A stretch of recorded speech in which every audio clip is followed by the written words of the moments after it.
The Susan Brender Show is a radio show online broadcasted on YouTube across the United States and globally. The show features guests who speak about health, spirituality, entertainment, and a host of subjects to enlighten people across the nation. Listen to the show that empowers women and men alike and highlights those who have made a difference. I'm Susan Brender, and this is the Susan Brender Show. Today, we have three people who represent so many different ideas and so many different things that they're going to really educate you and make you understand a lot about different aspects of politics. Now, my first guest is Michael Solomon. Michael was a pundit. He wrote books. He was an amazing guy and still remains an amazing guy who really can talk politics. And my second person is Joel Segal, who happens to be the former assistant to John Connors. And also we have Harvey Wasserman, who is a legendary professor, a historian, a senior provider, and a part of the Green Peace movement. And I want to welcome the three of you to the Susan Brender Show, and it's really a pleasure to have you on. So let me just give you my little kind of thoughts about this. You know, today there is so much going on in our political situation. I mean, look what's happening in Russia and also in different places around the world. It's so really ridiculous. And also our financial system, our economy, you name it, it's happening. And let's start by asking you the question about climate change. Some people think that it's really terrible and other people think that it's really cyclical. So let's start with you, Michael, and see what you have to say about this. Well, to be honest with you, Susan, you know that I lecture on it all over, but I try to stay away from the so-called consensus science, and I only deal in empirical science. Perfect example is that all the ground-based temperature monitors which are known as Stevenson screens, are set up in areas where ground-based temperatures are so high that there's no way they can get accurate readings. For example, there's one in the University of Arizona in a parking lot right on a black macadam next to where trucks are parking. The other one that NOAA set up is also out at UCLA, 10 feet away from a air conditioning compressor that's blowing hot air on it constantly. The one at the IPC set up, International Planetary Climate Control Conference from the United Nations, believe it or not, is at the end of the runway in Rome, where planes are taking off, blowing their jet engines right into it. And those are what they're using for climate temperatures to say that the temperature's rising over the years. They don't count because that's not empirical. That's only consensus stuff. They're saying, well, it's getting warm here and it's getting warm there. It must be warm. I base it on actual readings from NASA satellites, which are reading the atmosphere, which has shown that over the last 30 years, the temperature has actually dropped 1.2 degrees Fahrenheit. These are facts. These are atmospheric temperatures. Certain things about talking about climate change and we're ruining the ozone layer and everything else. When was the last time you heard these two words? Acid rain. That was during the Bush 1 administration back in the 80s, the early 80s.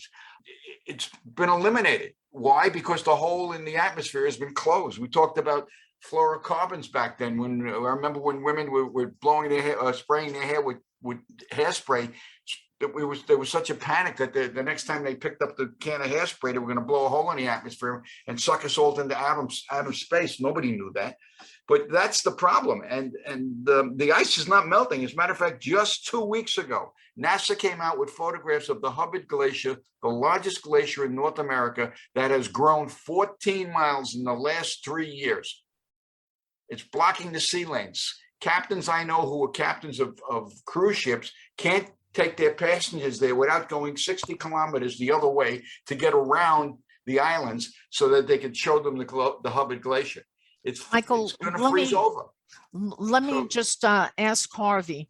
Harvey, what do you think of John Kerry and his philosophy about, you know, this whole subject of climate change? Because a lot of people call him stupid. I mean, people just think he's an idiot. What do you think? I don't know where you're getting all this. The bottom line is that we need to convert our economy to 100% renewable energy. That's where we have to go, and we have to shut all nuclear power plants. They are dangers to the future of humanity, as we're seeing now in Ukraine. There are 15 atomic reactors that Putin, the Trump of Russia, can turn into nuclear bombs with a very, very small military or even civil effort. All he's got to do is cut off the cooling water and the electricity. And we have another Chernobyl or Fukushima on our hands. We have 93 atomic reactors in this country. They are all potential apocalypses, and they all need to shut as soon as possible. So there's no doubt about what we have to do here for the future of our economy and for the future of our planet. We have to go to wind, to solar, to batteries, and to LED efficiency. We have to shut the nuclear plants, which are creating radioactive waste and are basically poised to blow up. We've already had 5 atomic reactors blow up on this planet. We cannot afford any more. I live in Los Angeles, downwind from 2 of the very worst at Diablo Canyon and San Luis Obispo. God forbid if one of those or both of those reactors blow up, we have a radioactive cloud that could come into Los Angeles and essentially threaten the lives of 10 million people, including my children and grandchildren. So it's very clear what we have to do, whether the atmosphere is heating or not. We have to go 100% renewable, and we have to shut the nuclear plants. That's it. I want to know what Joel has to think about this, because Michael, you heard what Harvey said. Let's hear a little bit about what Joel has to say about it. I think climate change is a hoax. No, I'm kidding. I love Michael. I'm going to take the gloves off on him though right now. Look, in 1988, the United Nations and the World Meteorological Organization founded the Intergovernmental Panel on Climate Change. It's called the IPCC. And in the 2013 report, they concluded that scientific evidence of warming is unequivocal and that the largest cause of an increase of carbon dioxide in the atmosphere as a result of humans burning fossil fuels. Now, the IPCC is not the only scientific group that has reached a clear consensus on the scientific evidence of human-caused global warming. There was a NASA, it's on their website, points out, NASA on their page, 200 global scientific organizations, 11 international science academies, and 18 American science associations have released statements in alignment with this consensus. Now, if you look at, I just came back to, I was with Harvey in Los Angeles. I represent Latino farmers and ranchers in Congress as their lobbyist. I talk to farmers and ranchers all the time. They've run out of, they're having a hard time hitting the water table while their livestock are dying because they can't hit the water table. So you got farmers, and they're not like left-wing radicals. Most of them are Republicans. They say it's climate change. You got supercharged hurricanes. I was in Puerto Rico after Irma, and I saw gigantic trees. The whole island was destroyed. Republicans and Democrats there said climate change, forest fires like we've never seen before. I was just in Miami, flooding there. Republicans in Miami are leading the charge to make sure that the flooding doesn't continue because of sea level rise, supercharged tornadoes, so forth and so on. So the consensus I have found with Republicans and Democrats, mayors, members of Congress, scientists, they're Republican scientists, is that it's real. But I think what Harvey said is really where we need to go, is you're going to have much cleaner air and less cancer and more productivity in the private sector if you go solar, wind, and battery. So it's good for the environment. It's good for job creation. Poverty is too expensive. Jails are very expensive. But if the majority of the world's scientists have a consensus that it's global warming is real, the evidence is right. In law school, they call it the eyes test. The eyes show us that it's real. We have about 10 years to get this under control. If we don't get our carbon footprint down, we're going to run out of water. If we run out of water, you run out of food. I just don't think all these scientists are wrong. But anyway, thanks. Yeah. Michael, you just heard what Harvey had to say and what Joel had to say. What's your refute about this? Because many people, if you listen to, of course, Fox, you'll learn that this is just a real nothing. It's a nothing. And if you listen to MSNBC or NBC or one of the other stations, they also address it, like Harvey and Joel. But what's your thoughts about it? Well, Joel just used a word that I love to talk about, and that was the word consensus. There is a difference between consensus science and empirical science. Consensus science is you put 10 people in a room, scientists, and you say, hey, I got a great idea. What do you think about this? And they say, gee, that sounds good. Let's go with it. That's not science. You put one scientist in a room and says, I've done 15 scientific tests, and I can prove that XYZ equals whatever it is. That is scientific. Now, he wants renewable energy. He wants to go with lithium batteries and everything else and electric vehicles. Let me tell you a little bit story about lithium, because Harvey mentioned something about cancer and in the atmosphere and everything else. Compare it to plutonium while you're doing that. Lithium is one of the dirtiest ores in the world to mine. About 70% of it comes from Afghanistan. And what's going to happen 8 years down the road or 10 years down the road when those batteries have to be replaced? Where are we going to dump them? What kind of landfill are we going to put lithium batteries in that cause mesothelioma, one of the deadliest cancers known to man? The only other element that causes mesothelioma is asbestos. My dad died of it, so I know very well what it does. So that's the other problem. If we go to zero emissions in 10 years, as everybody wants, everything in this world is going to die, because zero emission means no carbon dioxide. No carbon dioxide means no plant life, because plants live on it. It's their food. They turn everything into oxygen and they keep us alive. So I don't know where we're going to go with this. The problem out in California, when you talked about the forests and they can't get water, the last two governors in California vetoed a bill to build a 30 billion gallon reservoir, because they were worried about two stinking little fish that nobody's seen in about 5 years, that the environment is going to hurt these two fish. So what do? They put a big pipe there, and they have all the spring runoff from the snows in the mountains in California, and they pump it out into the middle of the Pacific Ocean. How about saving it and letting the farmers use it? 80,000 almond trees were destroyed. Because they didn't have water to do it. The price of everything is going up from California because they can't water the crops.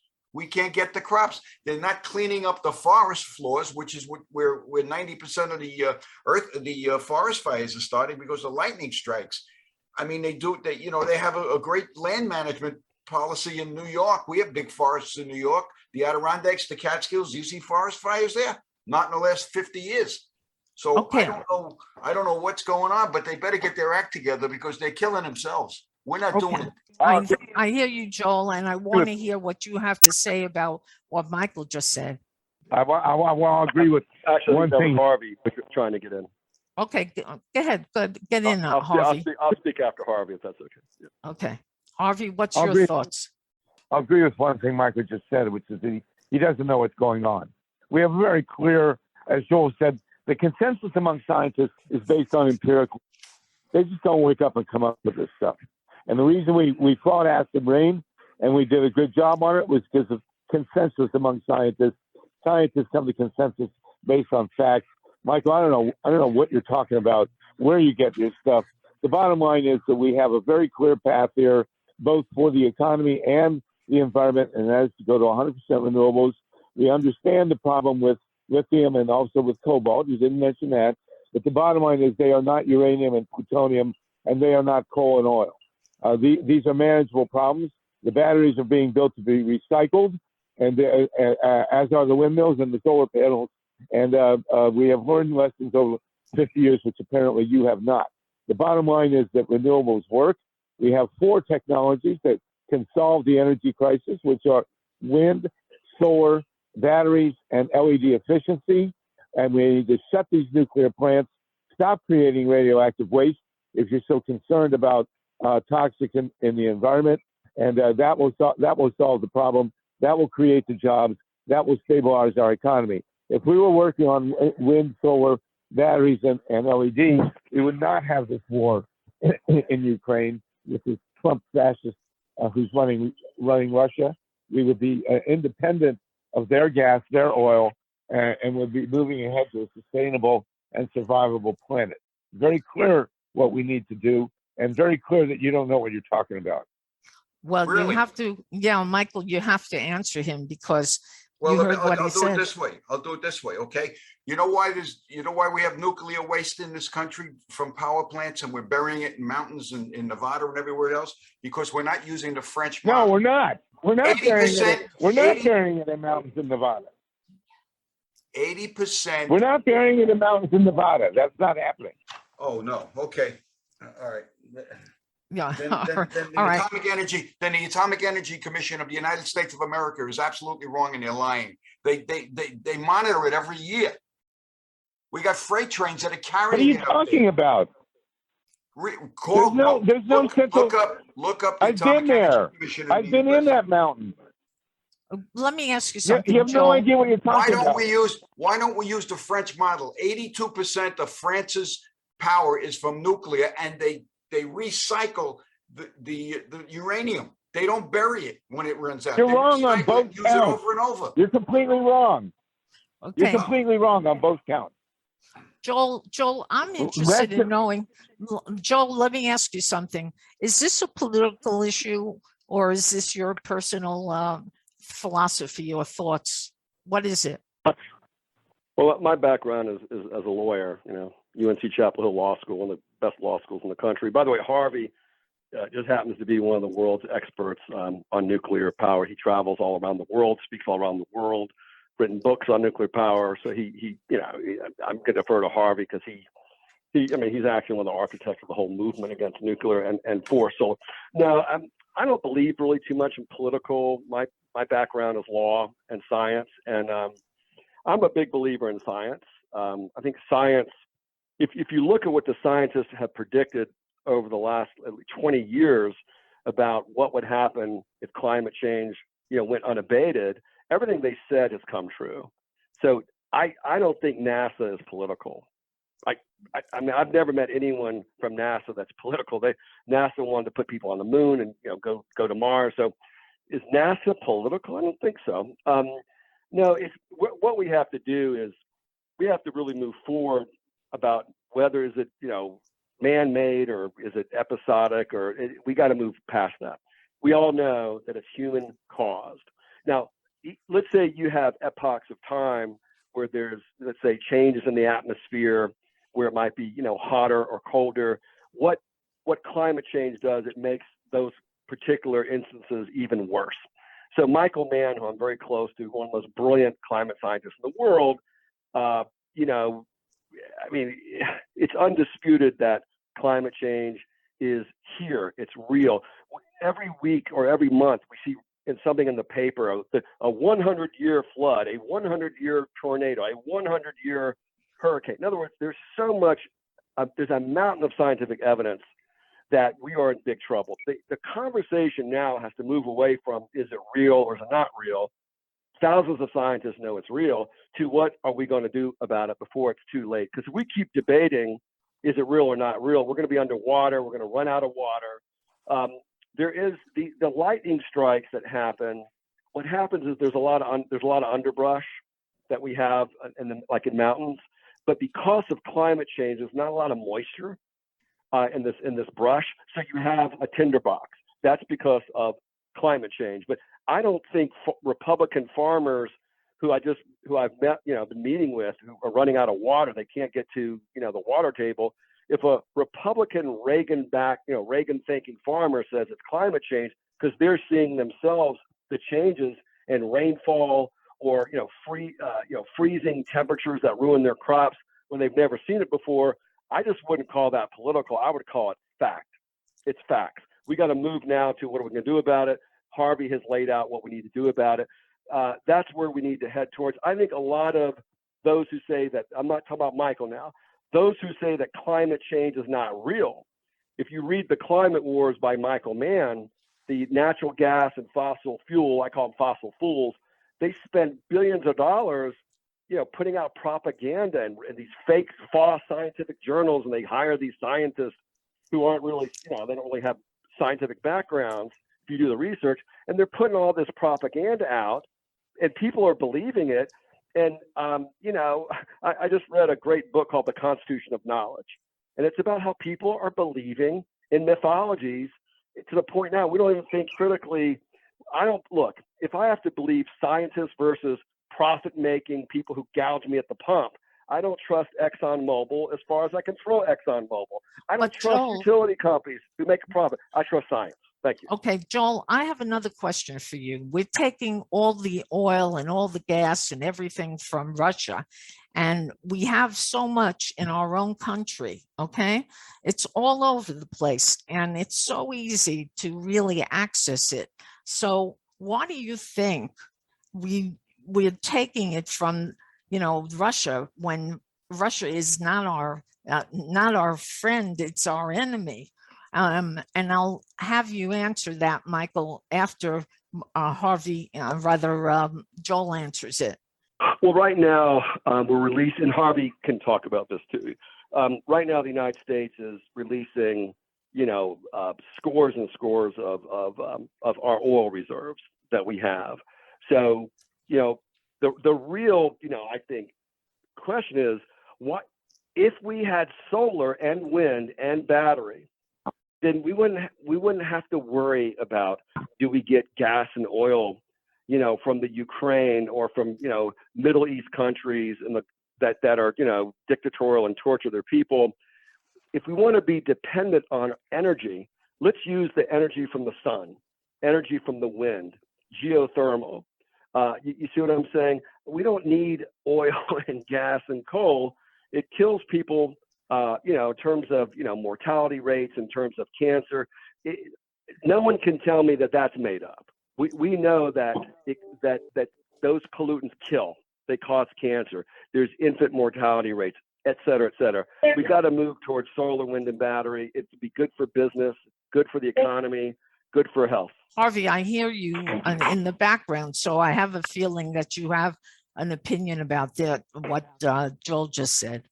Yes, Joel is 100% right. And I don't know where Mike was getting his material.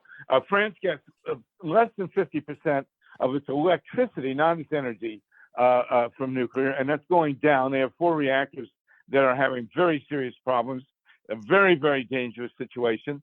Germany has gone from 19 to 3, and they intend to shut all their reactors by the end of the year. Nuclear power is a gargantuan failure, except for creating radioactive waste, none of which is being buried in Nevada. I've been in Yucca Mountain. It's been stopped by the public. And, you got to have facts here. The bottom line is that we have a very clear path to go here. And it creates jobs. It's what the economy has to have, which is renewable energy, 100% clean, green energy supply that is available to us. When nuclear power first was being peddled to the American public, they said something about it was going to be too cheap to meter. That's a direct quote from Lewis Strauss, who was the chairman of the Atomic Energy Commission. The bottom line is we are getting electricity too cheap to meter from windmills in Texas, where they actually give away electricity at night because they have too much of it on the grid. We know what works. What works is organic agriculture, wind, solar, tidal, geothermal, batteries, and increased efficiency. And why we're being jerked around with fossil fuels and nuclear power is a function of the power of the giant corporations that took control of this country in the 1880s and 90s and won't relinquish. And they have giant stores of fossil fuels. And then they went on this nuclear binge, which is ridiculous and has brought us Fukushima, Chernobyl, 3 Mile Island. The bottom line is that we know where to go. And the climate is clearly in serious trouble. But even if it weren't, we would still have to be wanting to go to renewables. It's as clear as day. Michael, you must have just we're going to finish off on you with regard to this particular subject, Okay, but I want to hear what you have to say. A couple of things. Number one, the renewables don't work because look what happened in Texas this year when all the wind German. Oh, for God's sake. Well, come on, you know the wind generators froze solid, and then Texas was without power for 2 weeks. You don't remember that? The nuclear plant froze, man. Stop arguing. The intake pipes on the nuclear I'm not plant. saying. Okay, one at a time, please. Michael, finish up. No, Harvey. Let me just preface my remarks by saying this: climate change is real. I mean that sincerely. Man has nothing to do with it. Where were the SUVs during the Dust Bowls in the 1920s? When the Titanic in 1912 hit an iceberg that broke off from global warming? Where were the SUVs in the factories back then?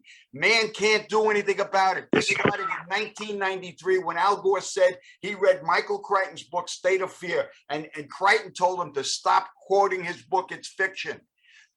Well, I was a detective in New York in the Organized Crime Control Bureau. Do you know how we used to start a case? We followed the money. There is a company out there called Generation Investment Management. They earn $218 million a year selling carbon credits and other green energies.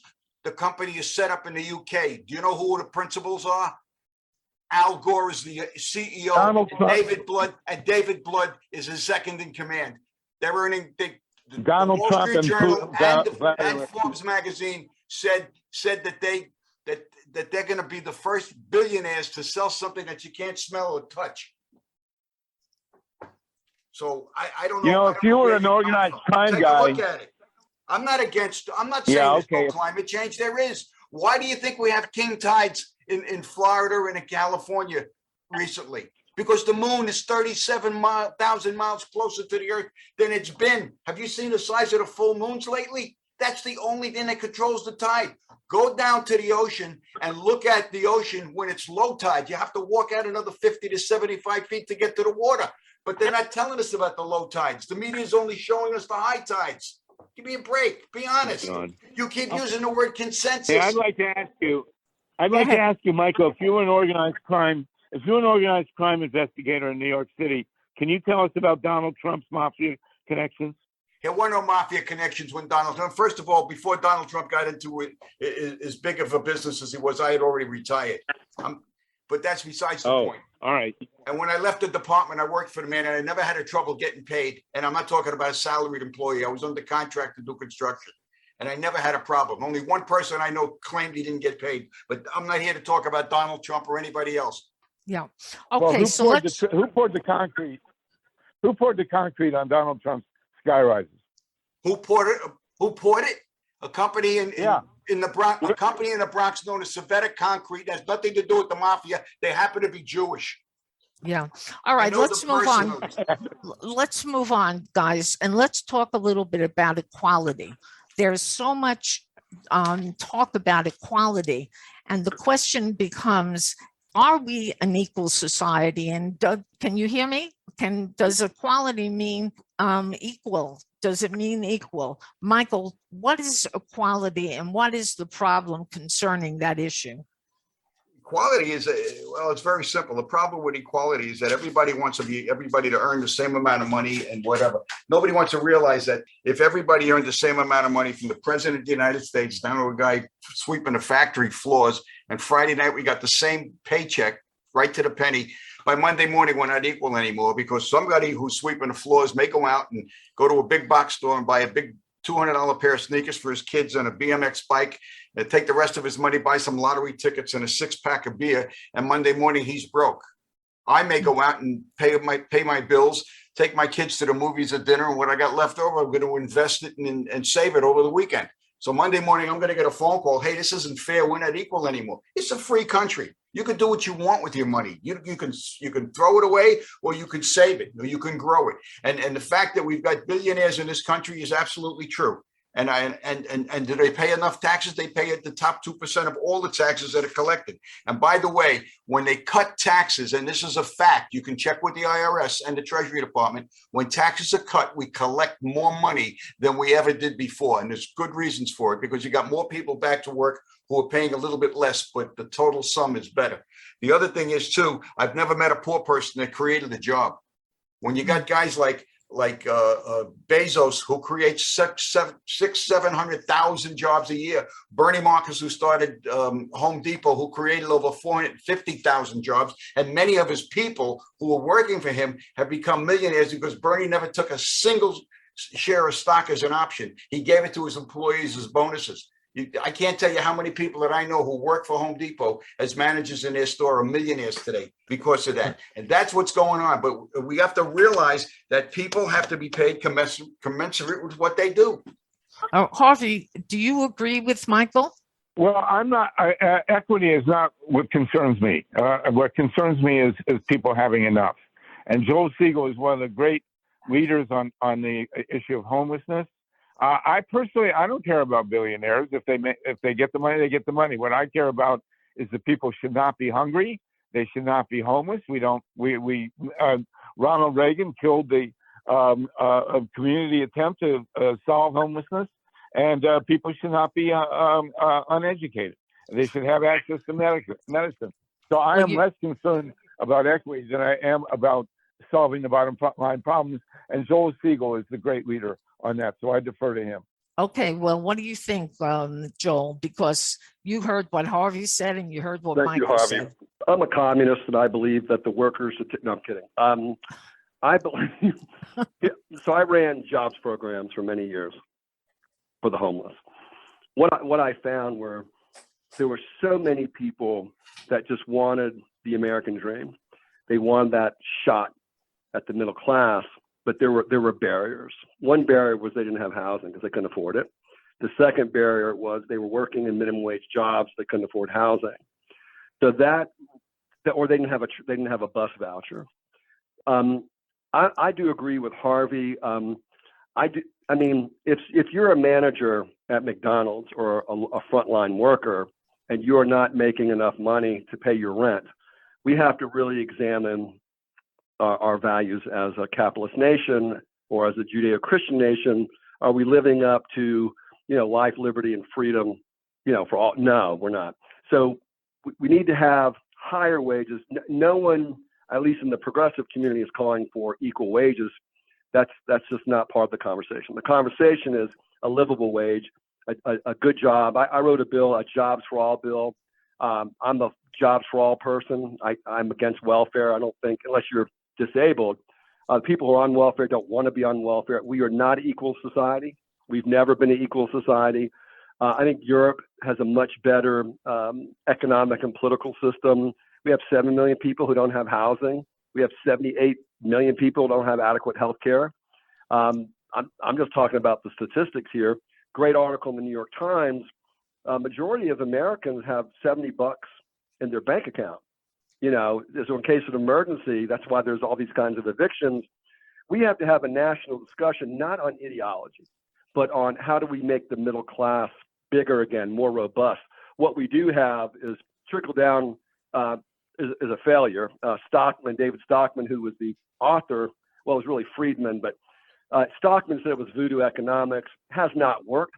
We need trickle up economics where there needs to be public-private partnerships where anyone who wants to work can work at a livable wage.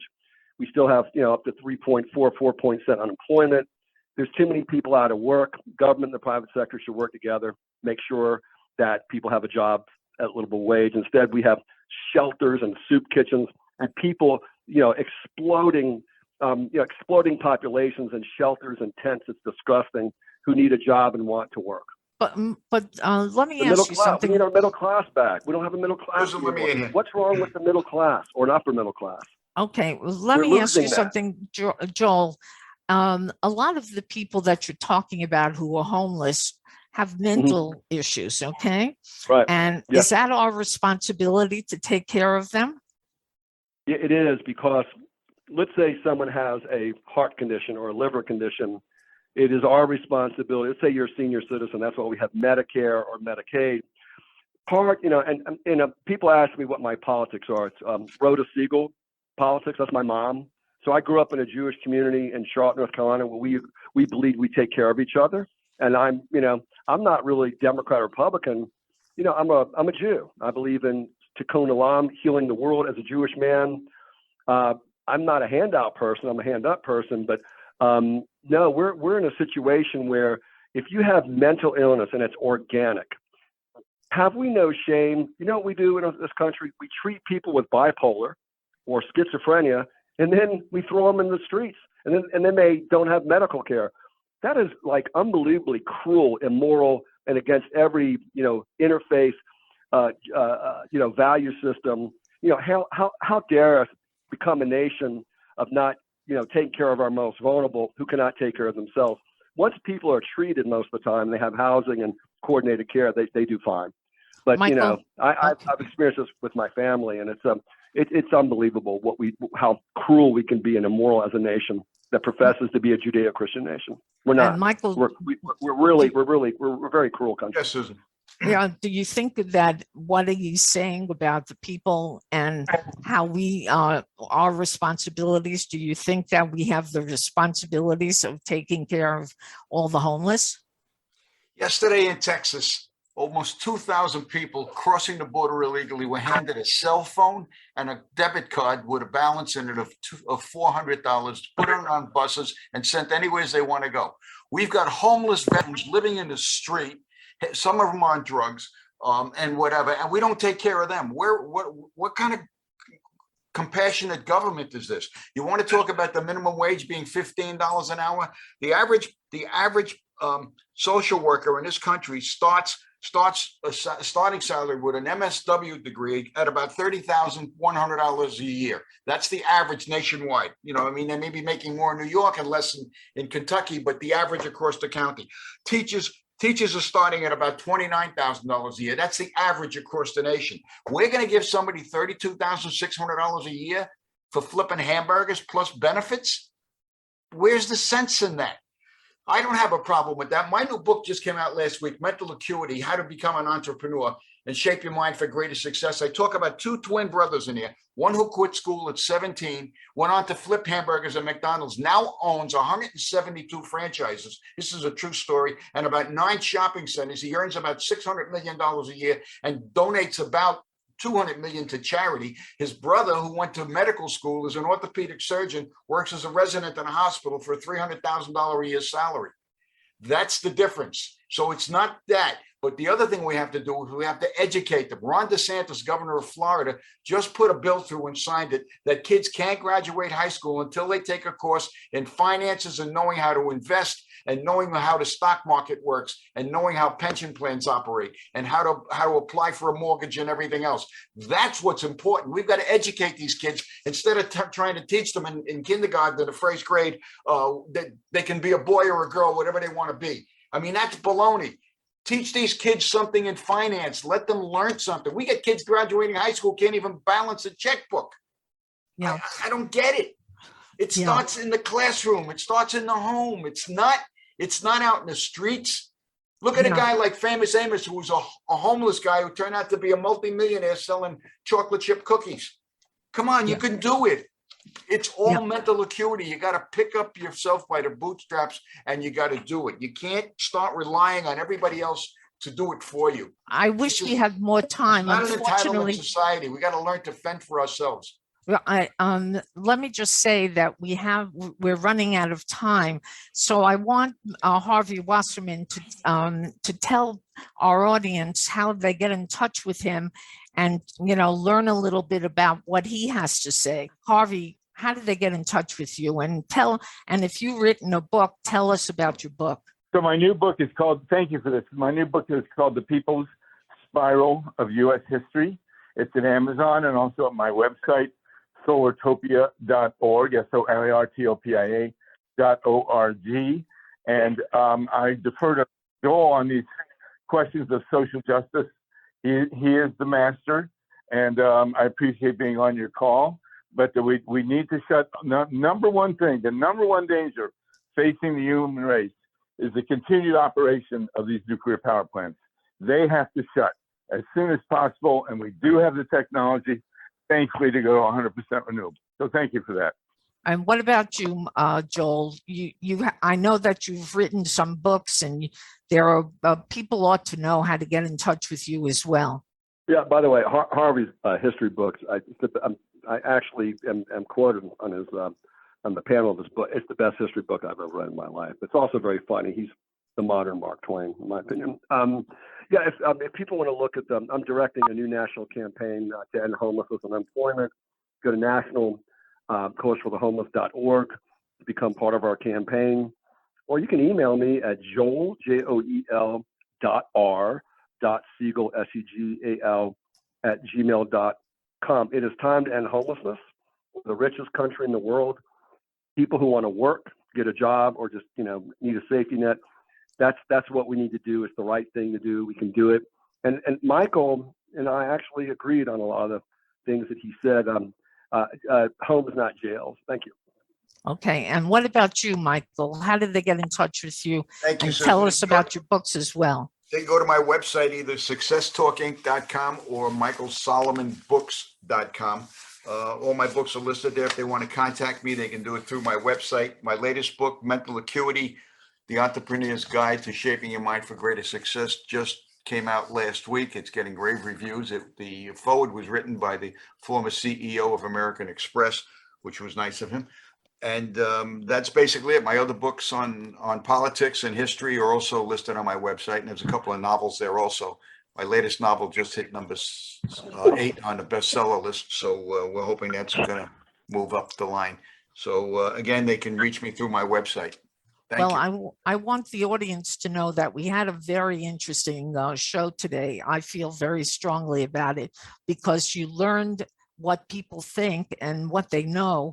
And each time you heard them talk about all these different issues, you really, really can make your own choice of what you think. So thank you guys for being on the Susan Brender Show. It's been a pleasure. Thank you. Susan.